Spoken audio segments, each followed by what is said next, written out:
অজু করার পর চেহারায় হাত রেখে আল্লাহ তাআলার একটি নাম পাঠ করুন, ইনশাআল্লাহ আপনার চেহারা উজ্জ্বল হয়ে যাবে।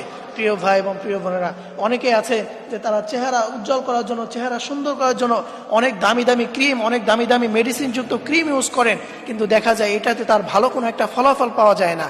কিন্তু আপনি যদি এইভাবে আমল করতে পারেন, অজু করার পরে আপনার চেহারায় হাত রেখে আল্লাহ তাআলার এই একটি নাম 11 বার পাঠ করতে পারেন, তাহলে আপনার চেহারা এমন উজ্জ্বল হবে, এমন সুন্দর হবে, যা কোনো দামি কসমেটিক্সও আপনাকে দিতে পারবে না।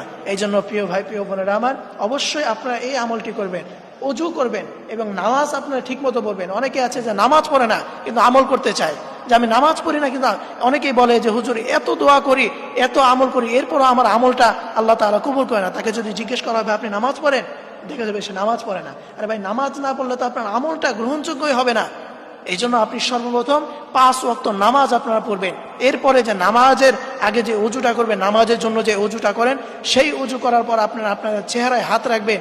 এরপরে আপনি আল্লাহ তাআলার এই নামটি হাতে গুনে গুনে 11 বার পাঠ করবেন। সেই নামটি হচ্ছে ইয়া মুসাউবিরু, ইয়া মুসাউবিরু। এই নামটি হাতে গুনে গুনে 11 বার পাঠ করবেন। এরপর আপনার চেহারায় ফু দিবেন। এইভাবে যদি আপনি কন্টিনিউ কিছুদিন করতে পারেন, তাহলে দেখবেন ইনশাআল্লাহ আপনার চেহারার ভিতরে অনেক পরিবর্তন দেখতে পাবেন। আপনার চেহারার উজ্জ্বলতা অনেকটাই বেড়ে যাবে।